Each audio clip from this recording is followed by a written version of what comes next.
Uh, Here on the stage, this is Rajiv. Uh, I am privileged to welcome all the dignitaries and erudite scholars present amongst us for this sixth plenary session. I would like to call upon the stage chair of the today's sixth session, Professor Ami Upadhyay ma'am, Vice Chancellor, Baba Sahab Ambedkar Open University, Ahmedabad, Gujarat. Welcome, ma'am.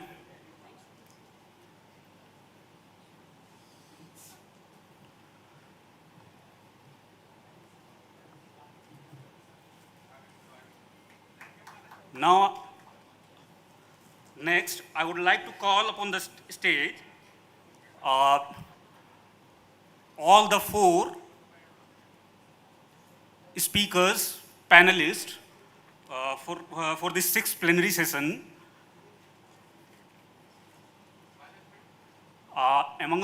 Amongst us, the first one, Mr. Love Sandors Sidze, Director, Mongolian Buddhist Monastery. Okay. So there is some change. Our first guest is arriving. So I would like to call our second panelist, Professor Gyo Leong Lee, former president of the Korean Society for Indian Studies, South Korea. Please welcome, sir.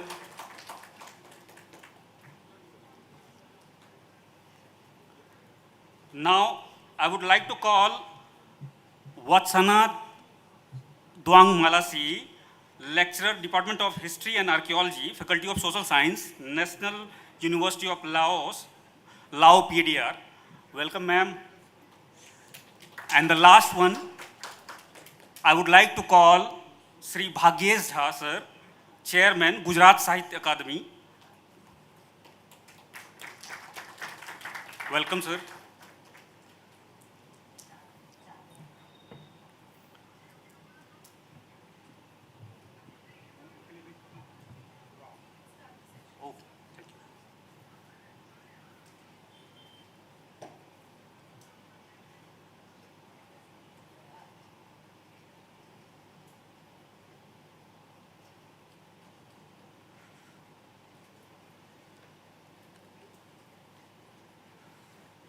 Sorry. I would like to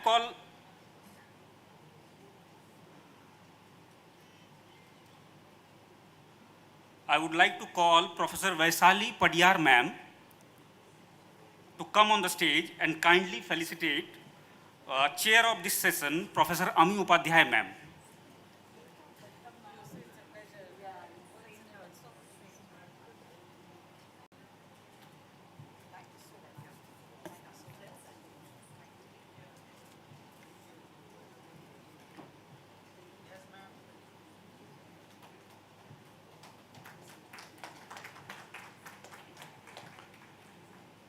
Now next, I would like to call Geshe Dakpa Jinpa ji. He is the monk from Ganden Setse Monastery, and I would like to call, please felicitate Professor Gyong Leong Lee.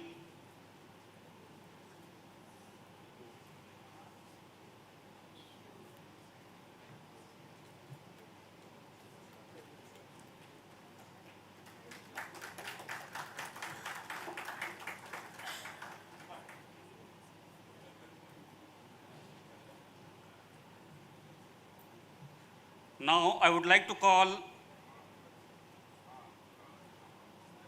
Sri PM Joshi ji. Please come on the stage and kindly felicitate our next guest, Vatsana ji.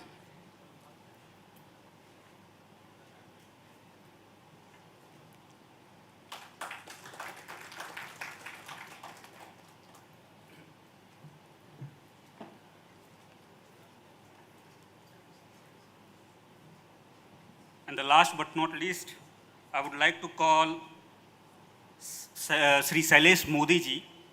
Please come on the stage and kindly felicitate our next guest, Bhagyesh Jha sir.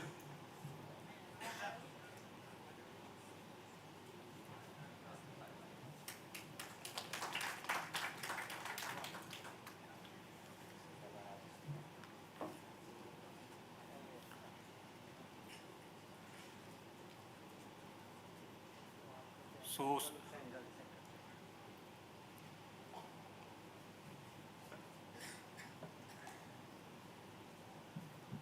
so without any delay, I would hand over the next further proceedings to chair of this session, Professor Ami Upadhyay ma'am. Ma'am, stage is all yours, please.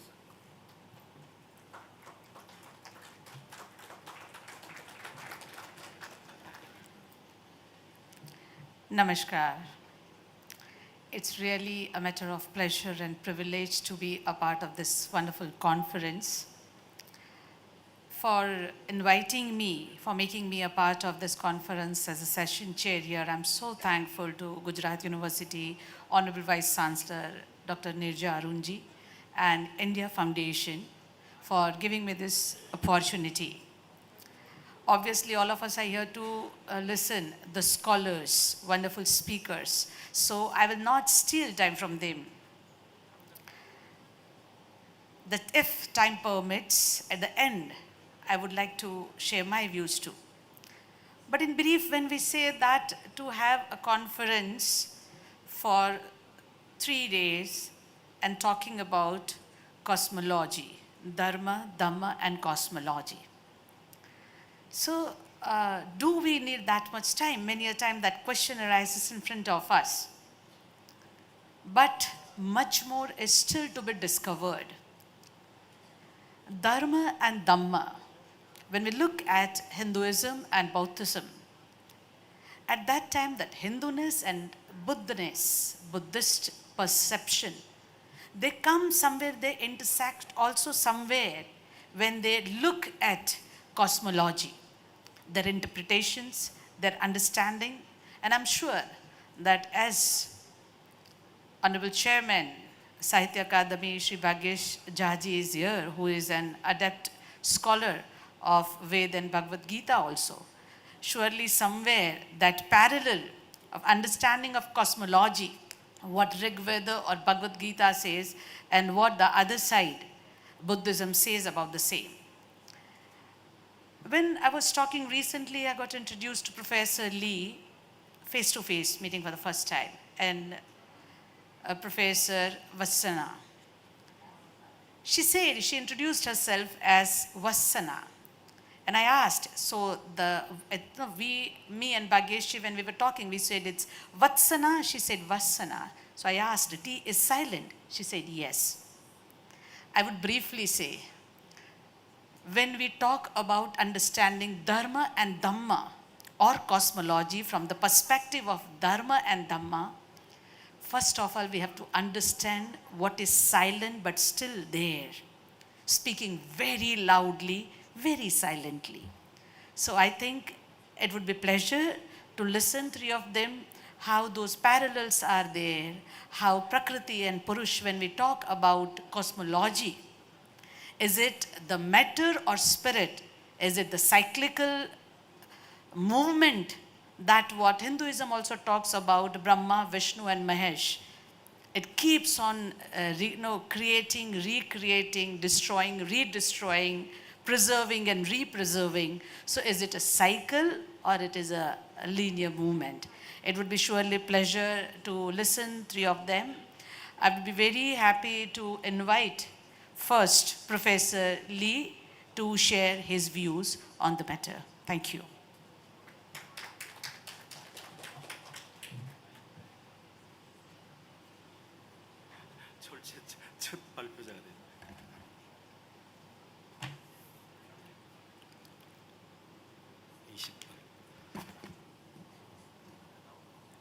Hello, Namaste. Certainly, I became the first speaker of this session. Thank you, Chairperson. This afternoon, my topic is Vedantic approaches to the origin and the nature of the universe.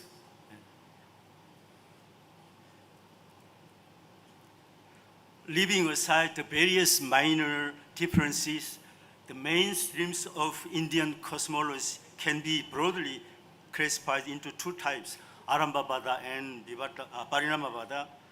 Arambabada, primarily advocated by the Nyaya Vaisheshika school, seeks to explain the universe by positing a few fundamental elements as its underlying basis.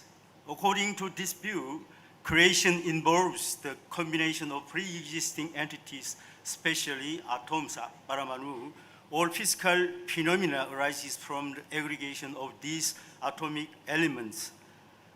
The material causes of the universe are neither created nor destroyed. They are eternal and infinite. A key feature of Arambabada is its focus on the ontological novelty of the resulting effects. Namely, the universe is perceived as a new beginning, Aramba, a fresh creation. Parinamabada, on the other hand, is a dominant theme in Indian philosophy, wherein the universe is understood as modification of the primal one. This doctrine highlights the ontological continuity between the universe and its ultimate cause, in contrast to the creationist focus on the newness of created entities. Here, the world is seen as a transient state of its cause, with cause and effect representing different manifestations of the same substance. The concept of non-difference, ananya, emanation, is systematically developed by the Sankhya's and reinterpreted deistically by Ramanuja. In relation to Parinamabada, Indian philosophy also presents a unique cosmological perspective, illusionism, expounded by Shankaracharya through the doctrine of Vivartabhada. Illusionism asserts that the world is merely an illusory appearance, akin to how the perception of a snake is merely an illusion of a loaf. Given that Shankaracharya acknowledges the world as a multiplication of Brahman, his doctrine can be regarded as a form of Parinamabada. However, Shankaracharya's Vivartabhada fundamentally diverges from the Parinamabada of Sankhya or Ramanuja Vedanta, in that multiplication is not regarded as real, but as a mere illusory manifestation. Now, I would like to say the characteristics of Indian cosmology, about 5 characters. It is, okay, I will skip. First is the conception of beginninglessness, anaditva. The concept of beginninglessness is a fundamental postulate in the majority of Indian creation theories. In Indian thought, the existence of the finite world does not necessarily imply a temporal beginning. Unlike the Christian concept of the first creation, Indian cosmology posits an infinite sequence of creations in an eternal, unending process. Hence, in the Indian Orthodox tradition, causation is responsible for the universe's current state rather than its absolute origin.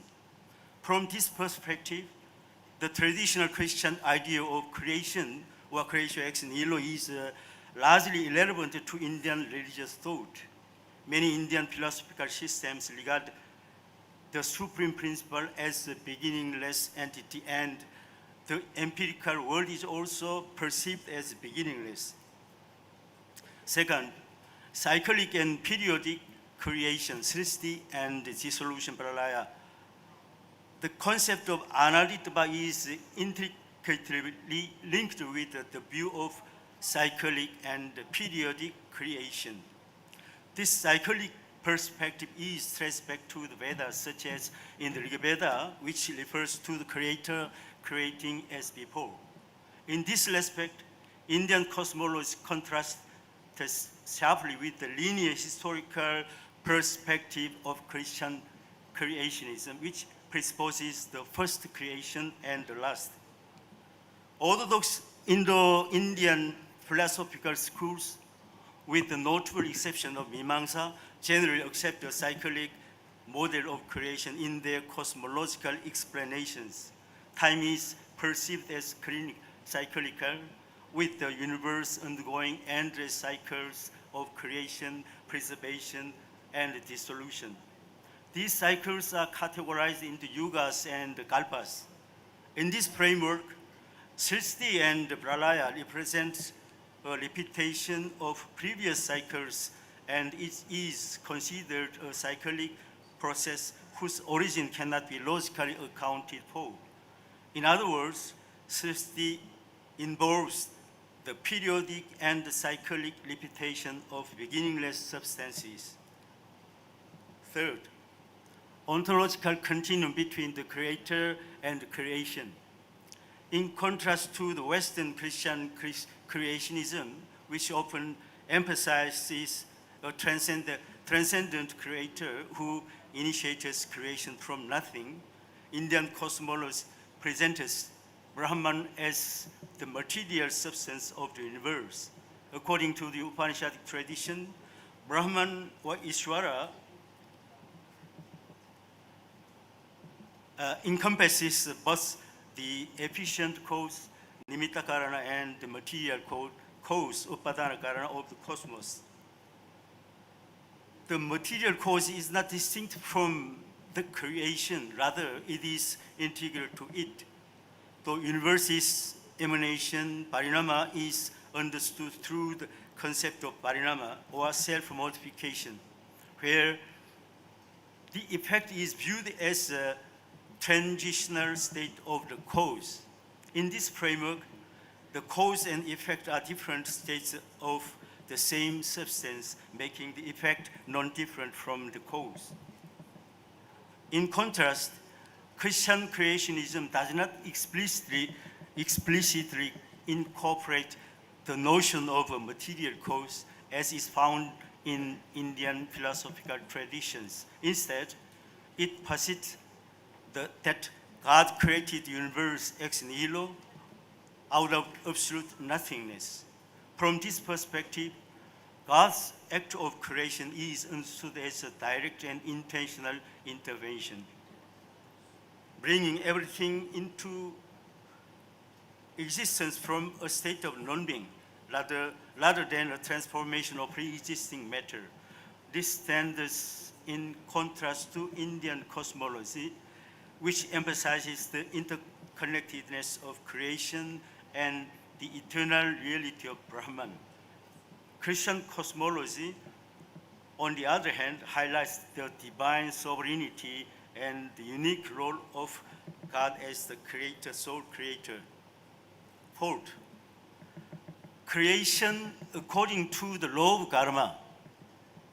In contrast to non-Hindu traditions such as Christianity and Islam, a notable feature of Indian cosmology is that the creator God is not capricious. Instead, Ishvara creates the world according to the law of karma, which is considered as an expression of divine nature.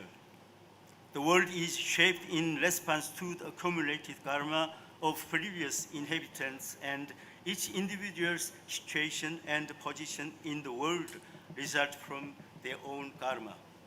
At first glance, it may seem paradoxical to argue that the beginningless karma of individual souls determines their specific embodiments, while simultaneously asserting that Brahman is the ultimate universal cause of all sentient and non-sentient entities. If all differences in status are ascribed to the good and evil deeds of individual souls, and if Brahman really distributes these differences based on past karma, then what role remains for a sovereign deity?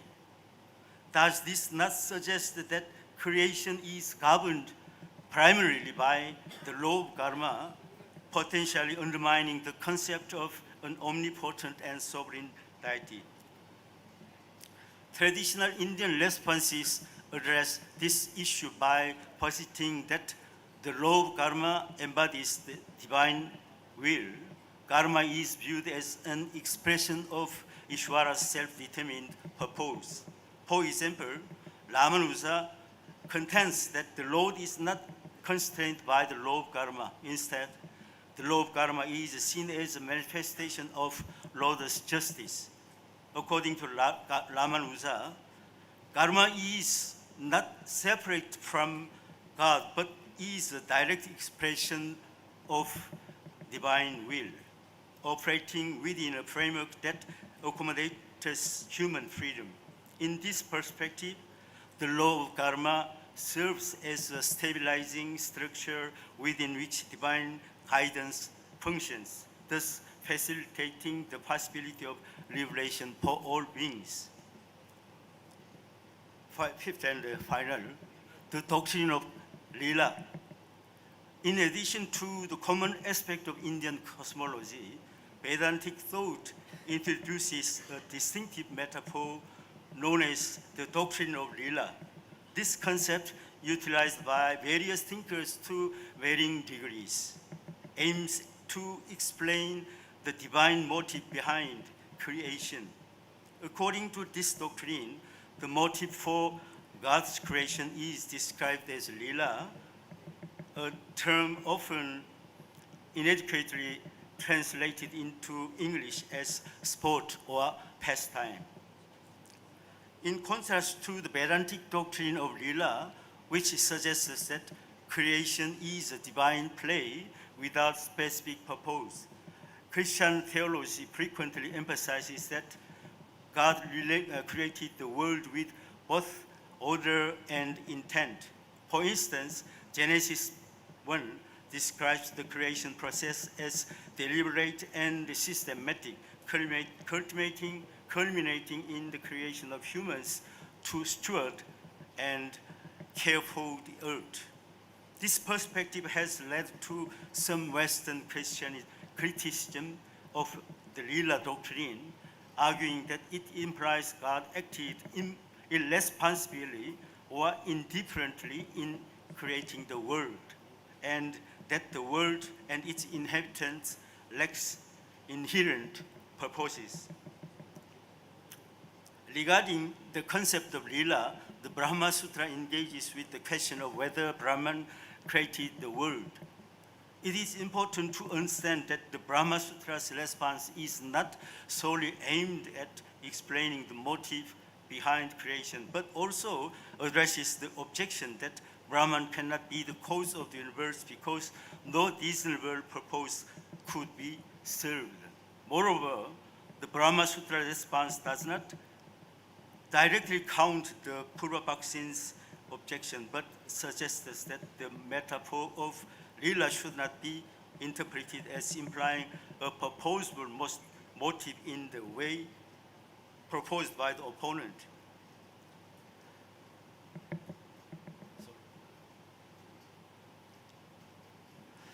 The concept of Lila in the Brahma Sutra can be related to the notion of niskama karma in the Bhagavad Gita.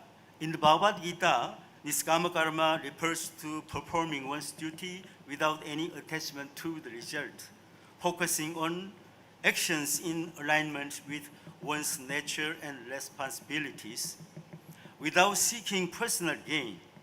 Similarly, Lila suggests that the divine creates and sustains the universe naturally and effortlessly without specific purpose or desire. Both concepts underscore the importance of acting in accordance with one's inherent nature and duty, free from attachment to particular outcomes. How many? Just timing? Okay. My concluding remarks. Just I want to see some of a relationship between Indian cosmology and Western science. As previously discussed, Indian cosmology, particularly through Parinamavada, elucidates the unfolding of the world from being.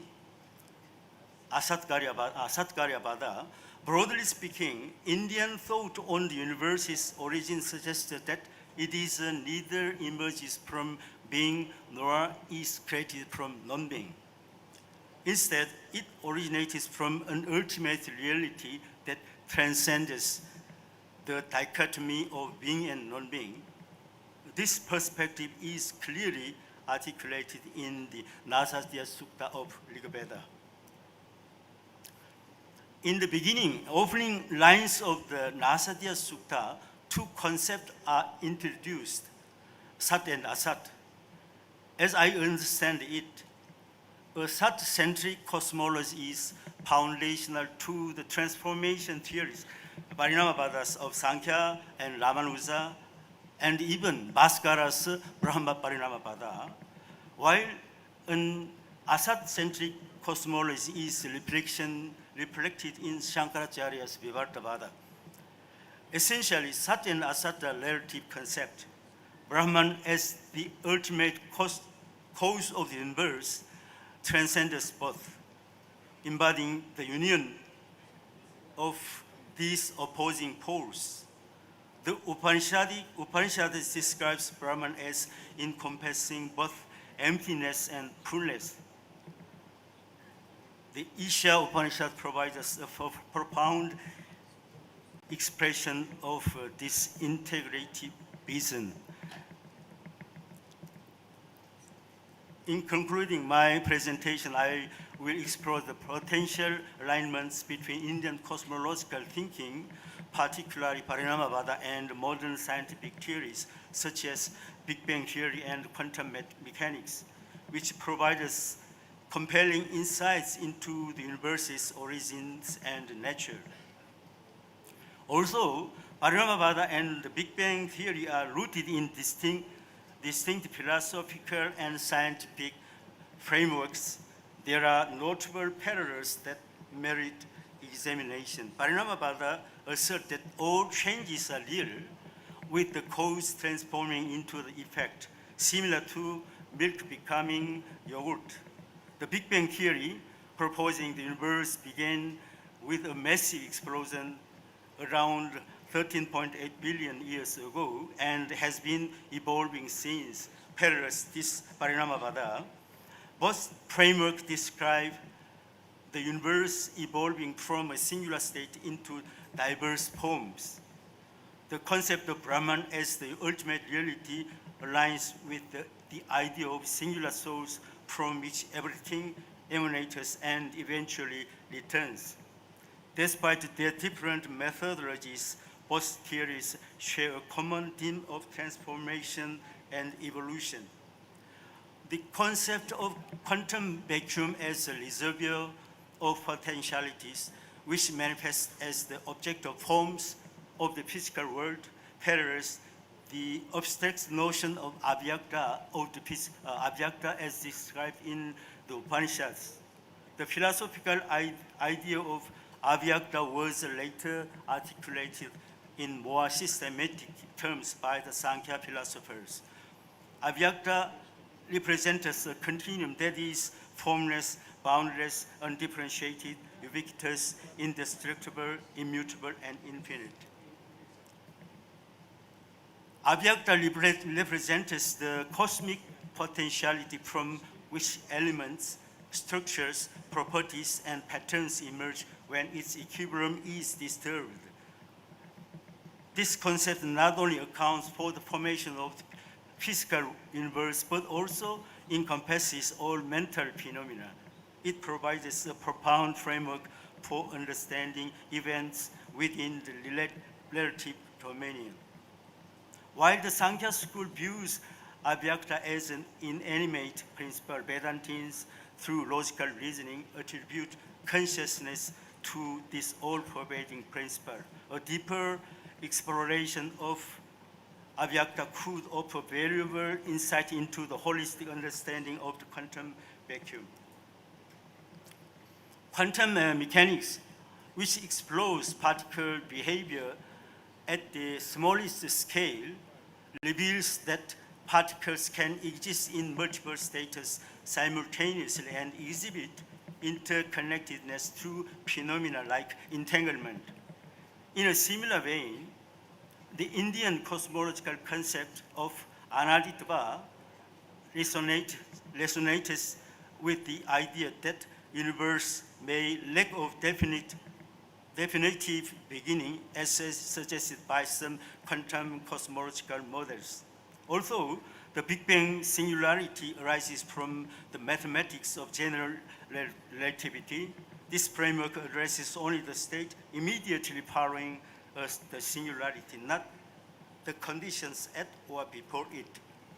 The Indian concept of Maya aligns with quantum mechanics revelation that reality is not as it appears at the microscopic level.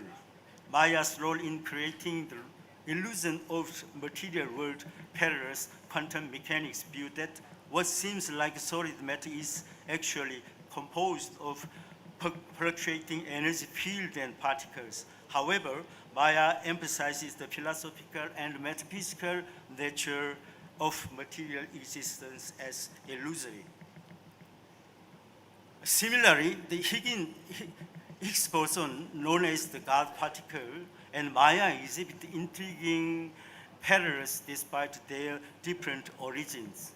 The Higgs boson, crucial in particle physics, imparts mass to particles through its interaction with the Higgs field, enabling the formation of matter. In contrast, Maya represents the illusion of the phenomenal world, suggesting that perceived reality is a manifestation of a deeper underlying truth. Both concepts challenge our understanding. The Higgs boson reveals hidden mechanisms in particle interactions and mass, while Maya addresses the deeper nature of existence and consciousness. Though rooted in distinct domains, empirical science and philosophical metaphysics, both invite us exploration beyond superficial appearances to grasp fundamental truth about the universe. Thank you for your attention. Thank you.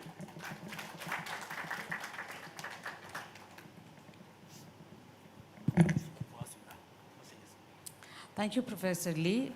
It was a wonderful journey, starting from beginninglessness, Vedantic perception, interpretation, starting from beginninglessness to ending with Leela, reminding us the whole journey of Dvait, Advait, Visishta Advaitvad, somewhere touching upon Tattvamasi also, and Aham Brahmasmi also. It's really a pleasure to have with us Mr. Titsi.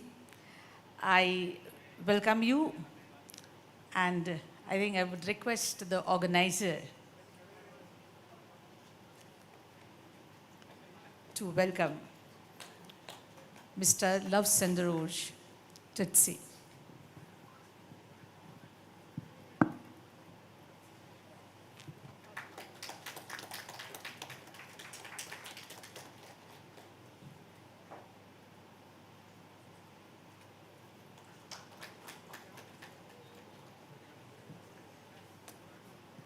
I request you to share your views. I request all the respected speakers to sum up within 15 minutes, so we might be left with around about 10 minutes for the question answers. Thank you. मुझे माफ़ करना तो थोड़ा late हो गया और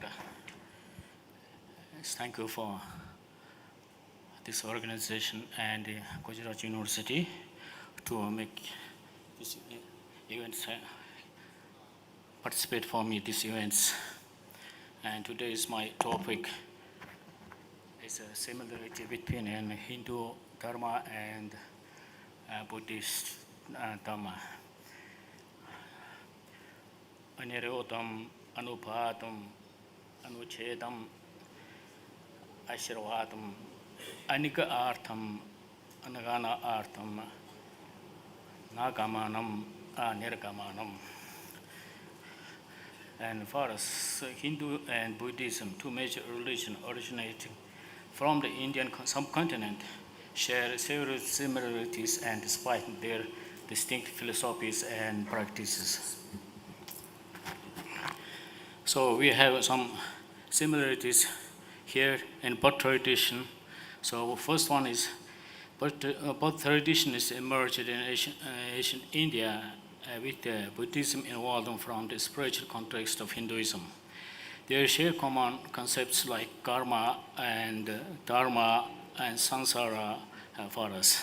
These principles are similar to both faiths and guide to the ethical and spiritual lives of their followers, and there are some similarities.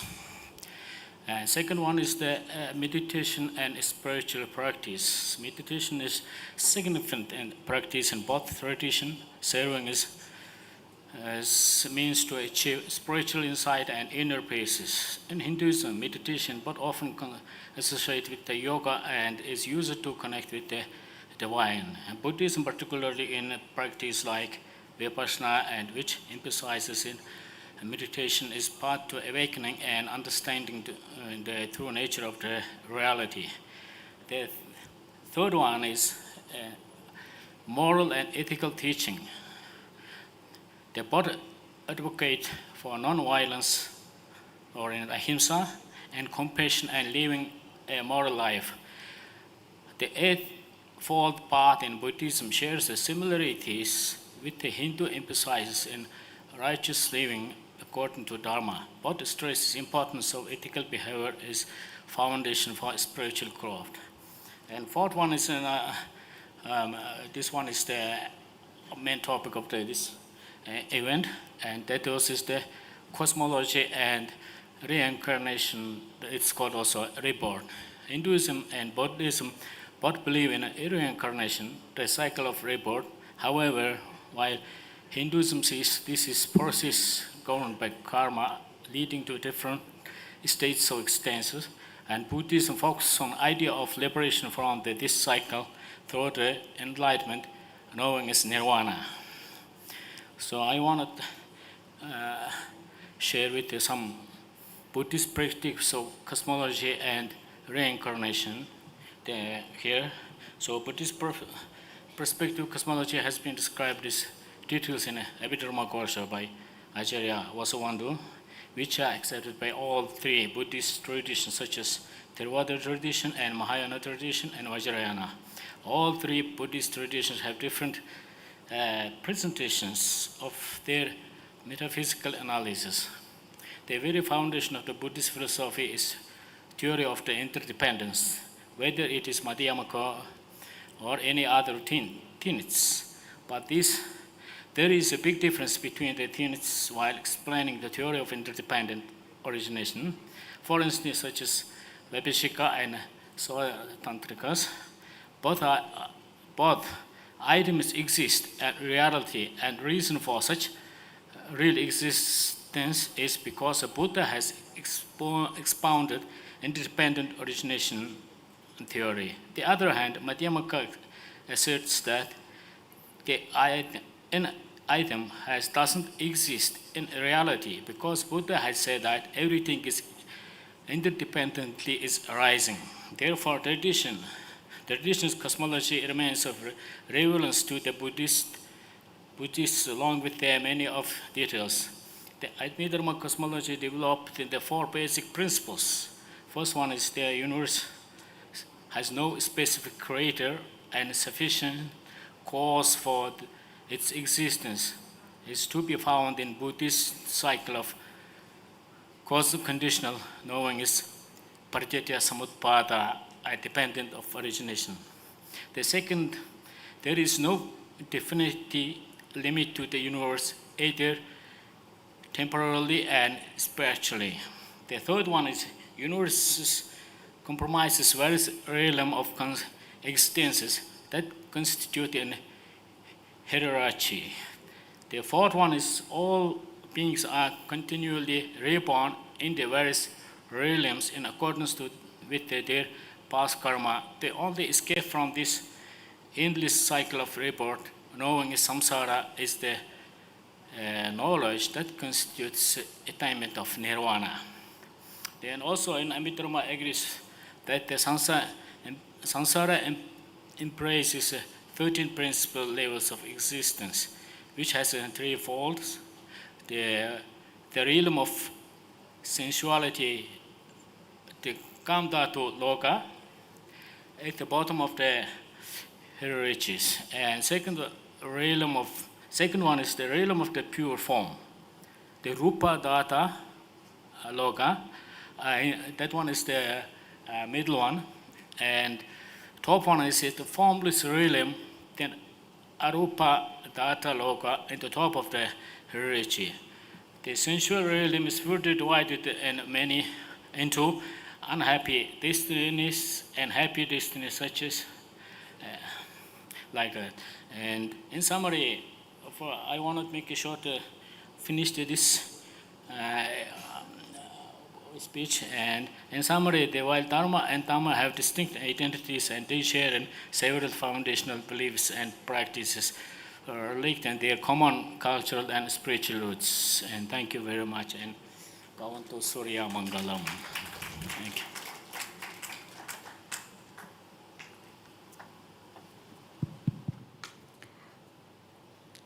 Thank you very much. Moksha, Nirvana, liberation of Atma from samsara. Again, this samsara visiting as either the material or spirit.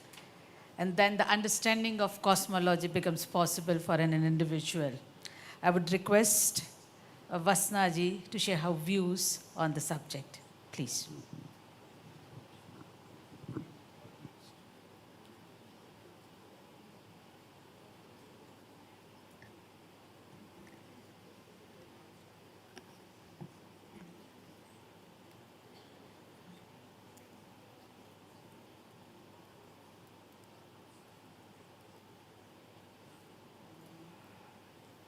Good afternoon, everyone. Very pleased to visit this conference.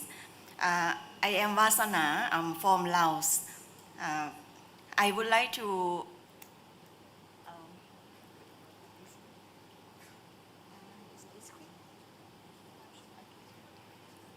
I would like to discuss about Buddhism in Laos. This conference is very wonderful conference.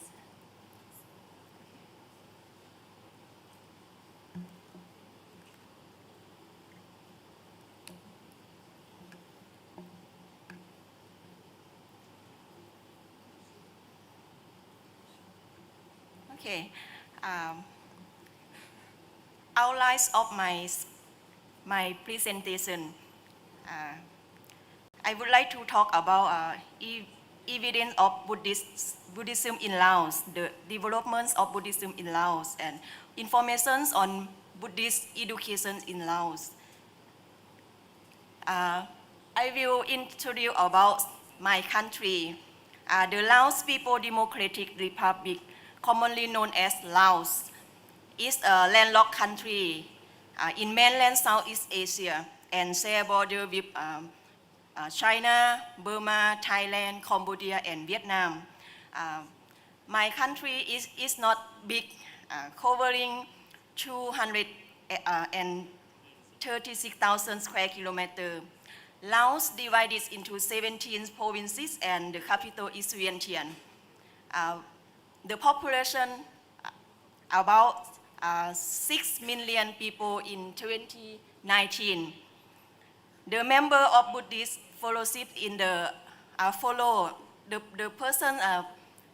Buddhists in Laos cover the large number. According to the 2021 records from the Ministry of Home Affairs, there are cover 3,700,000 Buddhist followers. That's representing more than 67% of the population. Next, I would like to talk about evidence of Buddhism in Laos. The Vientiane region, this region is the capital of Laos. Historical sites, numerous sites Ancient sites date from the 5th to the 12th century. Key discovery, over 100 same mass that's found in the own city, Royal Paris. Large stone Buddha and Mon inscription in Thalat village, 8th century. Buddhist sites, Wat In Peng or In Peng Temple, Wat Mi Sai, Wat That Luang or That Luang Stupa. Artifacts show a blend of Dharavati and Khmer styles. These pictures show you a large stone Buddha associated with a steer bearing an inscription in Mon language and script big verse discovered in Thalat village, some 6 kilometers from the north from the Vientiane. This one is That Luang Stupa, located in Vientiane. Significant most reverse Buddhist monuments in Laos, features on Laotian currency.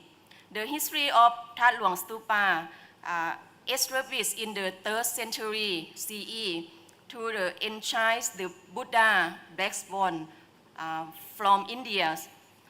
Current structure rebuilt in 1566 by King Saiseta Thirat. That Luang is a central religious and cultural symbol with rich history and distinctive architecture reflecting its importance in Laotian Buddhism. This one is Phat Sikhotabong, located in the Kham Muan province, the central Laos. The site of this stupa is Lan Sang. History establishment commissioned by King Sumitharat of the Sikhotabong Empire, 5th to 6th century, to house a Buddha relics. Similar structure Phat Inhang in Savannakhet regions and Phat Phanom in Thailand. Khmer Empire influence renovated in Hindu style during the 7th century. This stupa is a secret site with rich history reflecting both Lansang and Hindu architectural influences. This one is also in Kham Muan province. We call Dong Phan Sen stupa, located in Muang Sum village, Tha Khek district. Possible connection to Phat Sikhotabong stupa. Region in this stupa suggests was built with leftover fund from the Sikhotabong stupa. The first research need for detail about this stupa. This one is Savannakhet region. Buddhist tried sculpture, late Angkorian remain, and Nong Hua Thong, ancient settlement with the Hindu influence, discover gold and artifacts. Artifacts, some Buddha image, large image, evidence of Buddhist worship during the late Angkorian period. This one is Bo. The people in Savannakhet, they found in 2018 when they built the house. They dig the soil to make the pillar and discover this one. Yeah. This one also in Savannakhet province, Phat Inhang, located in Savannakhet region, significant most reverse Buddhist stupa in the area. Construction established King Sumita Thamma Wongsa, Sikhotabong Kingdom, 1st to 6th century. Regions built with the advice from Buddhist missionary Sukhanalai from India, believed to enhance Buddhist backbone relics. This stupa is major square site with the complex architectural history reflecting Khmer, Hindu, and Laos. At the top of the stupa is the Lao style. Champasak region is the south of Laos. Wat Phu World Heritage Sites with evidence of both Buddhism and Hinduism, important during the Chanla and Angkorian periods. Other sites, Nong Vien, we can see Nong Vien Buddha head with Angkorian style, hairstyle, bronze status and pre-Angkorian influences. This one is Champasak, Wat Phu World Heritage Cultural Complex. Wat Phu is significant culture and historical sites with relics blend of Hindu and Buddhist elements, showcasing ancient Khmer engineering and religious artistry. This site is in Bogel region, is the north of Laos. Significant sites, ancient city of Suvarnakhom Kham. This city near the Sieng Sen. Features include most stupa, viharas, and Buddha statues.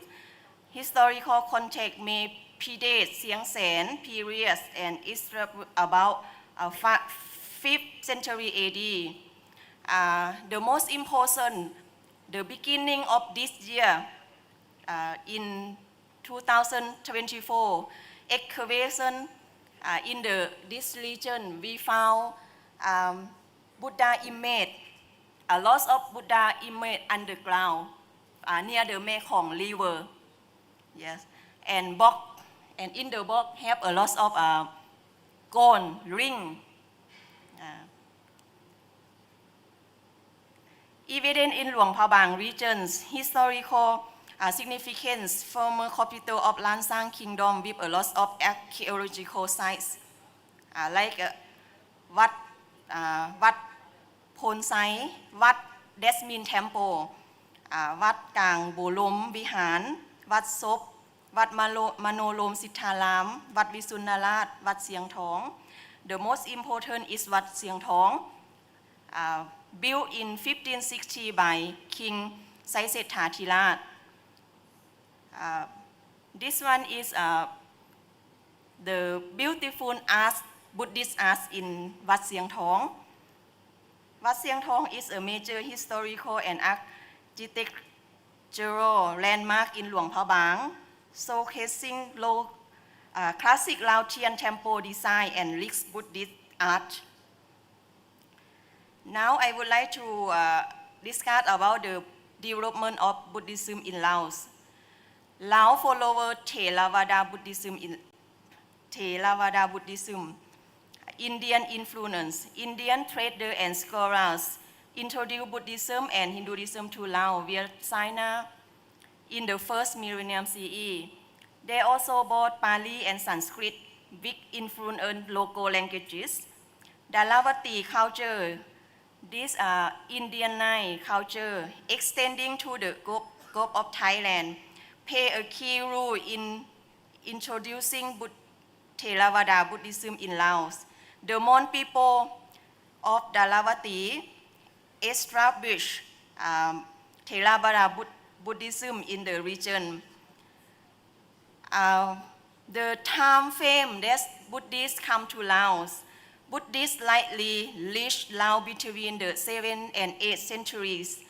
Scholars suggest a multi-state introduction, like early Theravada, 3rd century, Mahayana, 7th century, Phukam, Theravada, 11th century, and Langkawong, Theravada, 13th century. By the 11th and 12th century, Buddhism was well established. By the mid-14th century, it became a dominant religion in the Lansang Kingdom. 14th century, King Phangum unified Laos and made Theravada Buddhism the state religion in the 1356. He built the first wat or the first temple to house the Prabang Buddha that come from Sri Lanka. which become a state symbol and give its name to Luang Prabang. Acceptance and growth officially adopted as the state religions in the early 16th century. 17th century Buddhism gained widespread acceptance through the establishment of the Buddhist school, despite initial resistance from the traditional belief in the spirit. Key ruler and contribution: King Visunarat, 1501 to 1520, promote education and literature, extending Buddhist influence beyond the capital, not only Luang Prabang. King Bodhisaralat, 1520 to 1547, purify Buddhism by discovering spirit belief. King Saisetha Thirat, 1548 to 1572, advanced Buddhism with the significant temple construction, including Wat Phra Kaew, and encouraged the study of Buddhism scripture. King Saisetha Thirat rebuilt the Phatat Ing Hang, Phatat Sikot Tabong, and That Luang Stupa. Golden Age: King Surinya Wongsa Dhammikarat, 1638 and 1659, celebrates as the greatest king, known for peace, stability, and cultural flourishing. During his 55 years reign, notable advancement in art and strengthened relations with the neighboring kingdoms. Impact: cultural integration. Buddhism deeply influenced Laos, political institutions, the economy, society, and cultural tradition, contributing the national unity and cultural identity. Today, Buddhism remains central Lao society with numerous temples and golden stupa across the country. In the colonial era, late 19th century to 1975, Western colonial rule, significant damage of the Buddhism and suppressions of Lao freedom. Monks' rule, crucial in the independence, strength, and preservation of Buddhist knowledge despite colonial destruction. Post-independence in 1975 onwards, Laos gained full independence on December 2nd, 1975.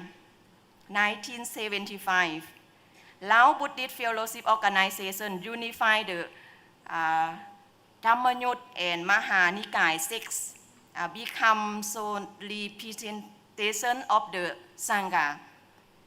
Challenges: brain-dance fearing monk, disrobing and disrobe lay association, high-ranking position taken by monks from LBFO.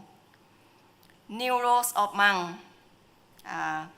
Monks were assigned to promote patriotic unity, increase production, educate the population, and correct non-virtuous behavior as outlined by Kaisorn Phomvihan. Integration into society.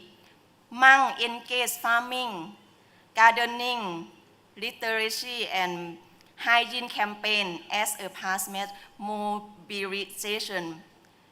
Buddhist transformation. Buddhist was both reshaped by and contribute to the creation of a new socialist ethos. Economic criteria. Religious standards were mentioned by economic productively, reflecting the Marxist context of the time. Key takeaway: despite challenging, Buddhism remained integral to Lao identify and development, adapting to and supporting the country evolving political, social landscape. Next, I would like to talk about role and lives of monks and monasteries in Lao society. Monks and monasteries have been central Lao society, contributing significance to education, cultural, national value. Temples were hubs for the literature, arts, and science.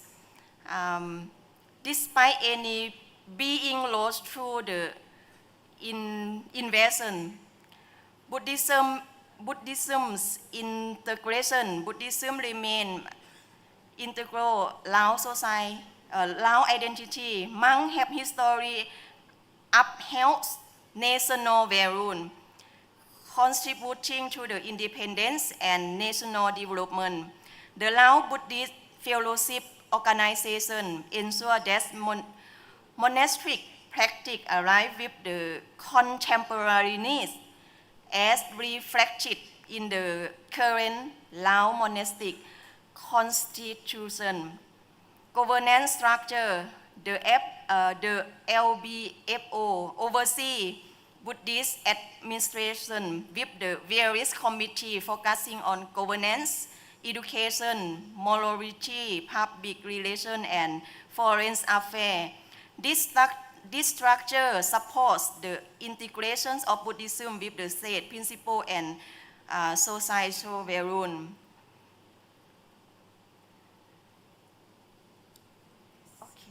Okay.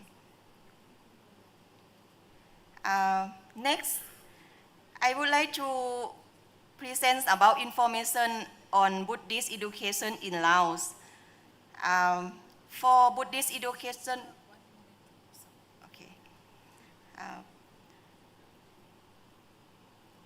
in 1933, the first Chantaburi Buddhist Institute that's founded by Somdet Chao Pesarat, that's focusing on preservation and teaching Pali, Laotian scripture. And then we have to develop the education on Buddhist. This one is statistic of Buddhist monk that's have in our country. We have more than 5,000 temples. And okay, in the screen. This one is the number of schools that have in our country, 63 schools. Okay, now I have two conclusions. Yeah. Buddhist Buddhist in Laos is a few scholars that study in depth to Buddhist. Now we don't have a Buddhist university in Laos, no have, just only college. Okay, thank you very much.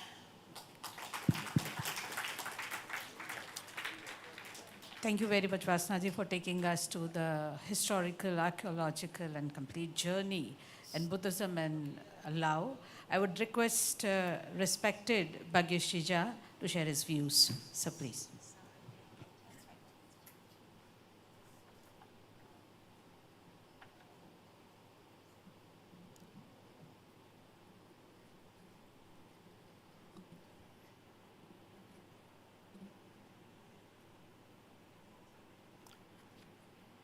वागर्थाविव संपृक्तौ वागर्थः प्रतिपत्तये जगतः पितरौ वन्दे Parvati परमेश्वरौ।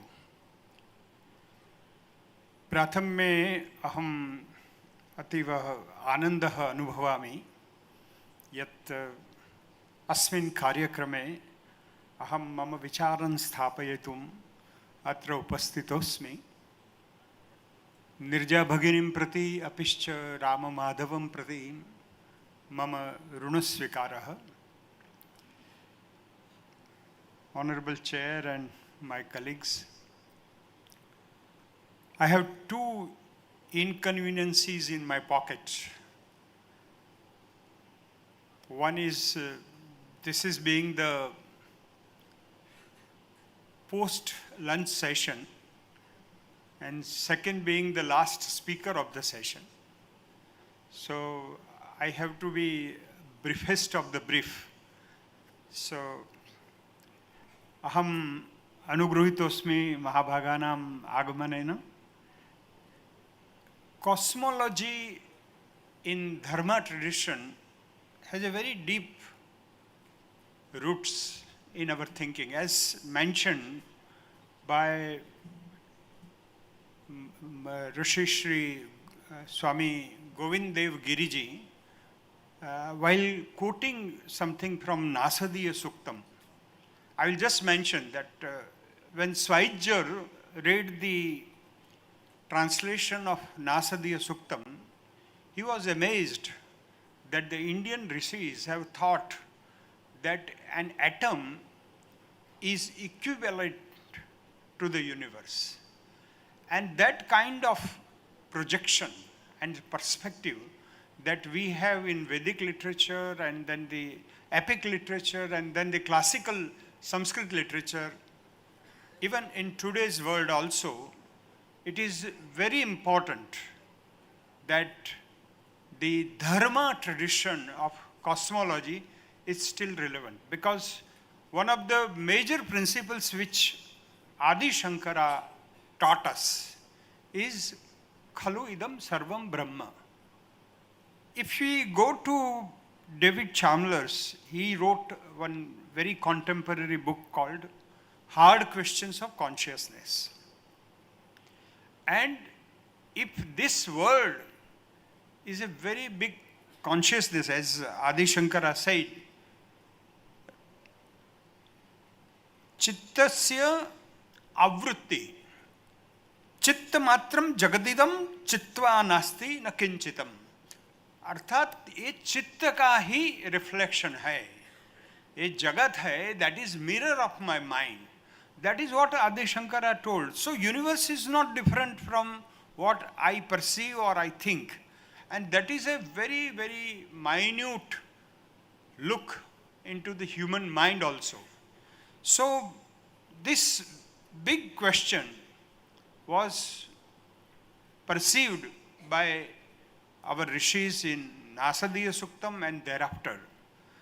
When the rishi of Rigveda said that Mata Bhumi Putroham Prithvivyam, that relationship traveled down to the epic time when Rama in Valmiki Ramayana, if we go to the Balakandam, so Ram, the child Ram is asking that I want to see moon in the palace. Tatah Sumitra Vachanam Bruvanti Kaushalya Sashina Darshayamasa Salile Purne Ramaya Vedase.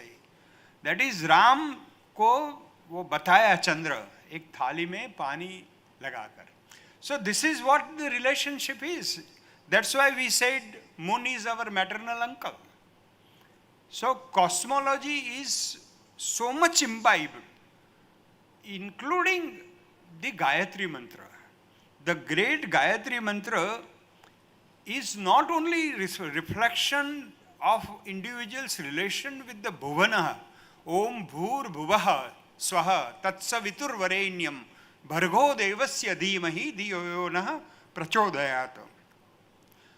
We are praying to the sun that you are very great and you are illuminating all the lokas, as we have seen 14 lokas, the Golok and Swargalok and Bhulok and Patallok and Bhu Bhuvah Swaha, तीन बताए यहाँ.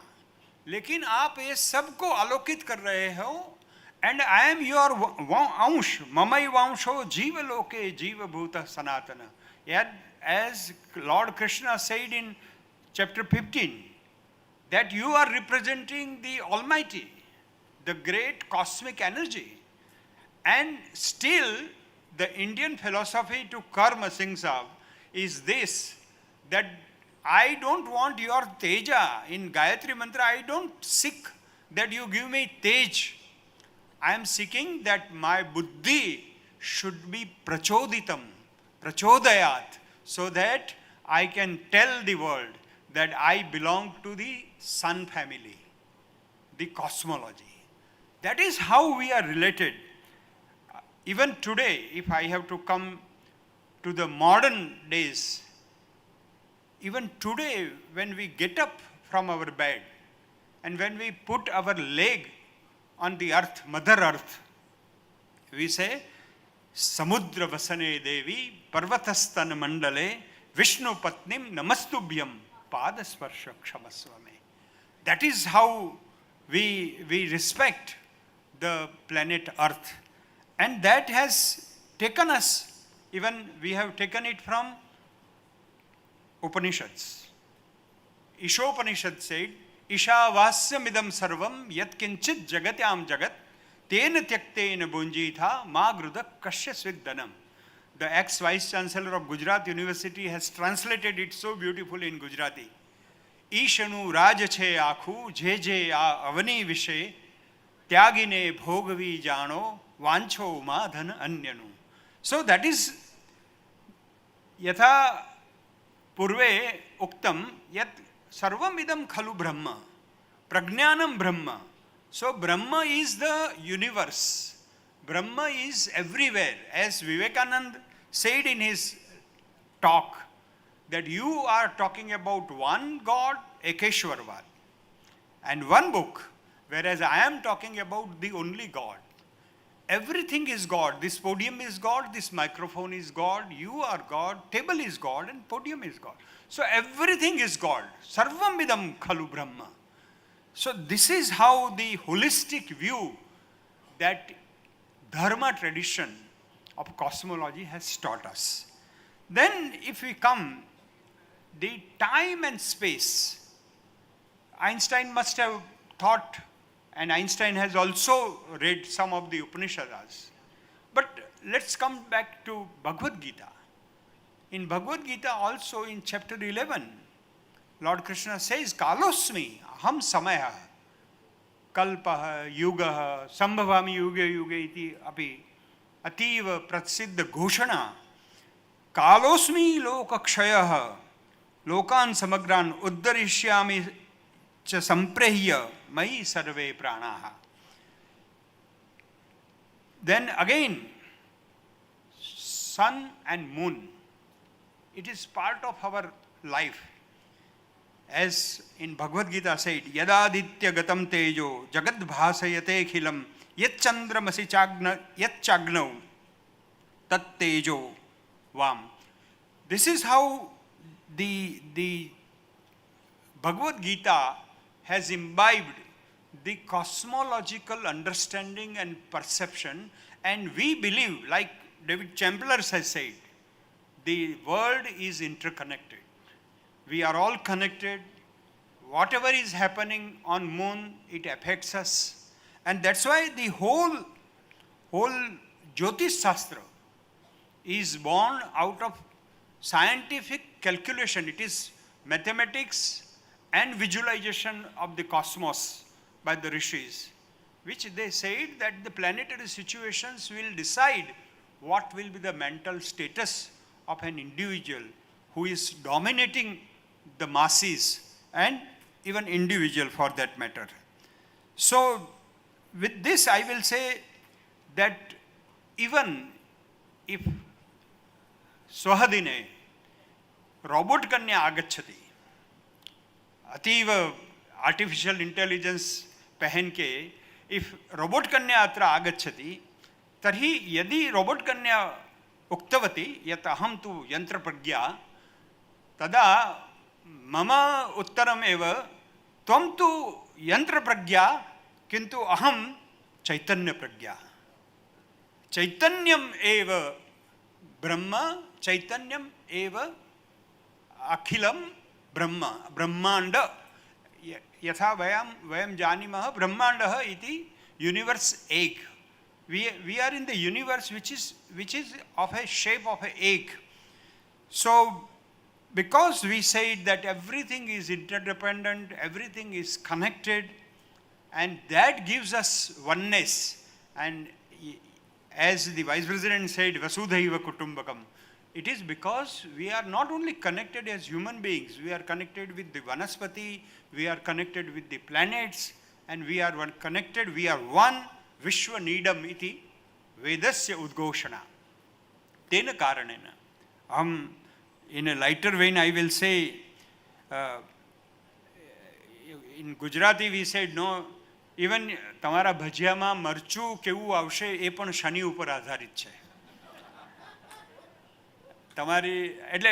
we always say, no, that life is more astrological than logical. But if you want to understand it in a holistic way, then you will have to understand the dharma tradition of cosmology, which says that you are as a spirit, as a atma, mamai vangsho jiva loke jiva bhuta sanatana, you are manifestation of that Brahman. Avyaktadini bhutani vyakta madhyani bharati iti Bhagavad Gitayaha udgoshana. Yet I was not expressed or manifested before my birth. I will not be manifested after my death. But in between, I am manifested, I am Vyakta. That's why I am Vyakti, I am Manushya. Manushya is the manifestation of the God, and that's why I will say that we have to all the time remember that we are part of the big cosmic music. You have to understand and you have to develop that you become part of that great harmony and you don't disturb that cosmic music. If we disturb, then as we see, there are wars, there are climate change, all these things are because we have deviated from the cosmic understanding and the cosmic wisdom which our forefathers have taught through Vedas and Upanishads. Thank you very much. Jai Jagat.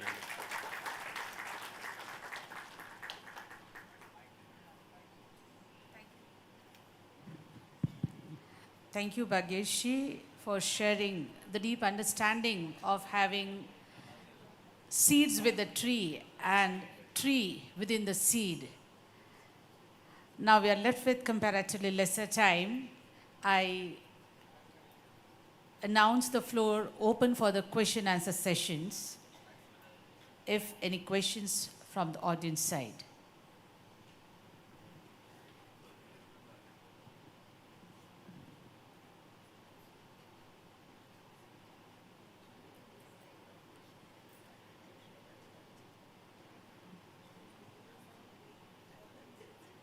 And if your question is to particular speaker, I would request you to share that too. Thank you. Thank you to all. My question is to Professor Lee. Professor Lee, you told that the interconnectedness phenomena of the entanglement somehow prove the concept of the anaditva, the beginninglessness. My question is that how the concept of the interconnectedness, not from a physicist point of the view, because I am not a physicist, but from a philosophical point of the view, how the phenomena of the interconnectedness entails beginninglessness.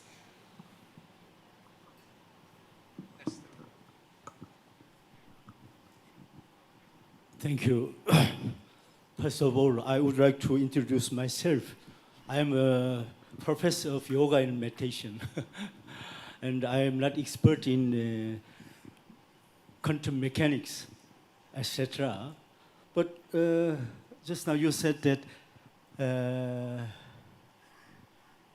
everything is interconnectedness, connected and beginninglessness, anaditva, the relationship between anaditva and interconnectedness.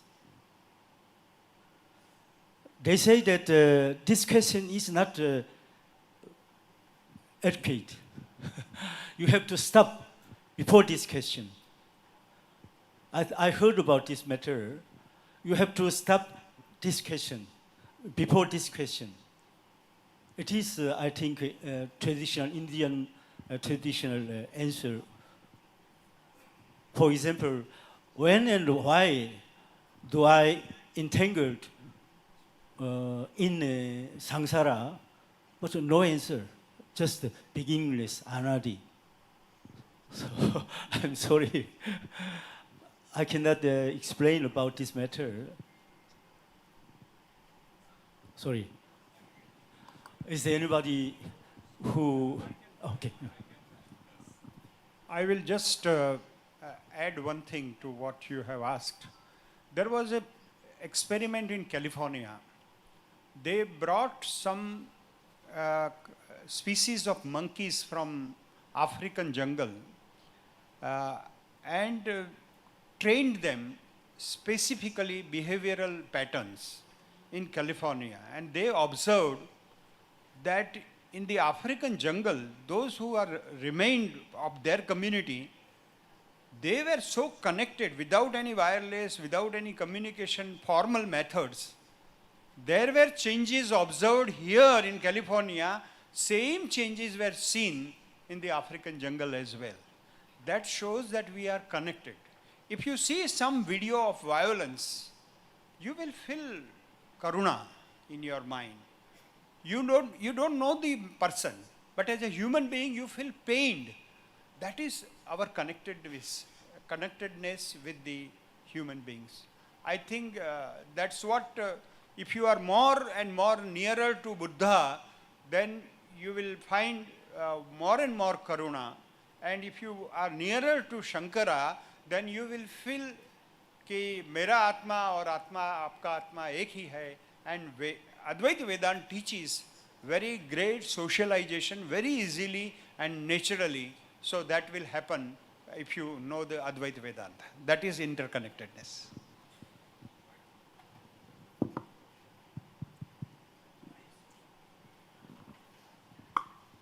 So it means that it is a matter of experience, not matter of explanation. Sorry. Yes, sir, please.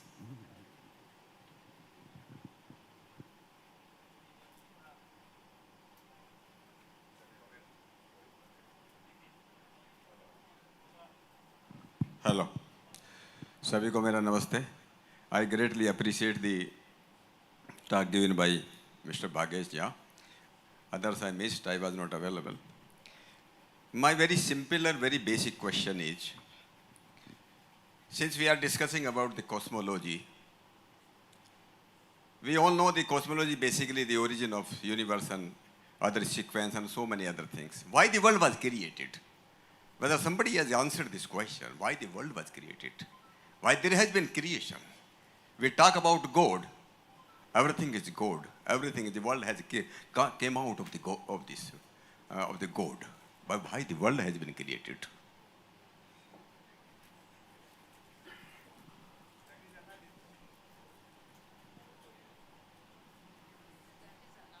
No.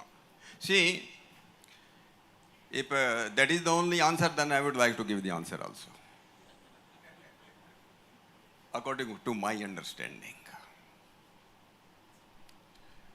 In this world, in this universe, everything has a beginning. Everything has a beginning. Though Dhamma speaks. That is Dhamma, there is the beginningless. There is no first coach.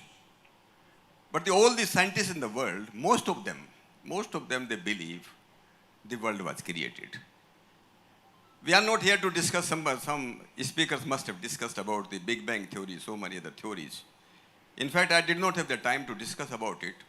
I have also some thinking about this, how this world was created. See, I give one simple, very crude example. Or take the example of my mic. Before this mic came into being, into existence, what were there before the mic came into existence? Number one, we call it engineer, we call it designer. Somebody must have thought about it, that we have to create a mic, amplifier of the sound. Second thing, the engineer required the material, whether it is plastic, whether it is steel, something else, whatever it is, the material. We call it a material coach. First is the efficient coach, or the intelligent mind who has designed this. But what is the third thing? Everything has three things before its existence, before its creation. World has also three things.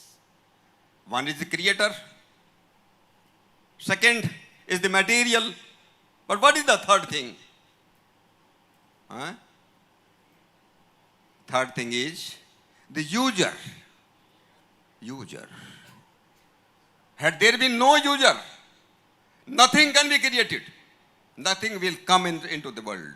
Same thing is applicable to the universe and the world.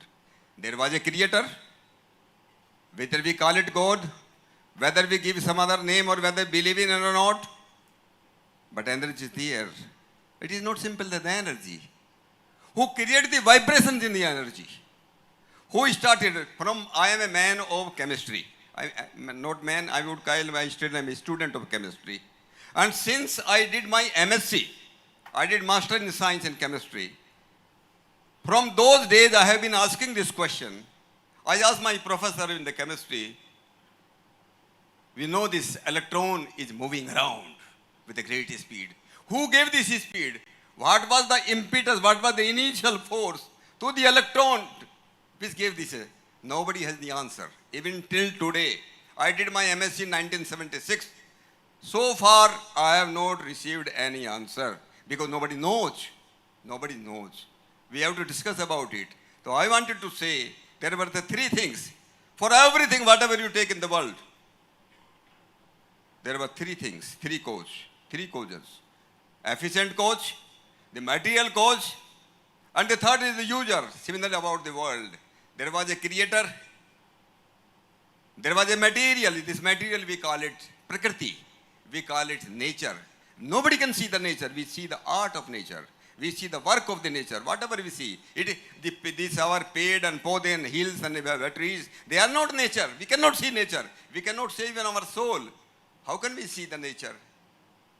And third thing is we are user. So there are three things. We call it the principle of Trinity. Principle of Trinity, God, souls, and the nature. Thank you very much.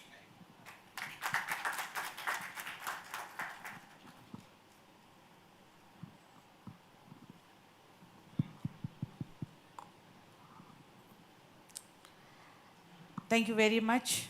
I deeply thank the panelist speakers for sharing their views and responding to the questions. Thank you very much, Dr. Nirjaji, for not simply inviting me, witnessing me, making me witness such a wonderful event organized by Gujarat University and India Foundation. Thank you very much.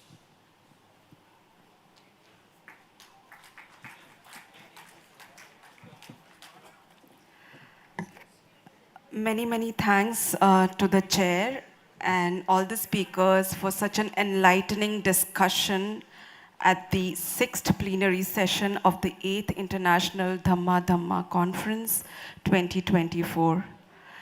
I, on behalf of all the organizers, would now request all of you all to join me in giving a big round of applause for such an erudite panel. Ladies and gentlemen, we would now break for tea and rejoin after tea in this very hall.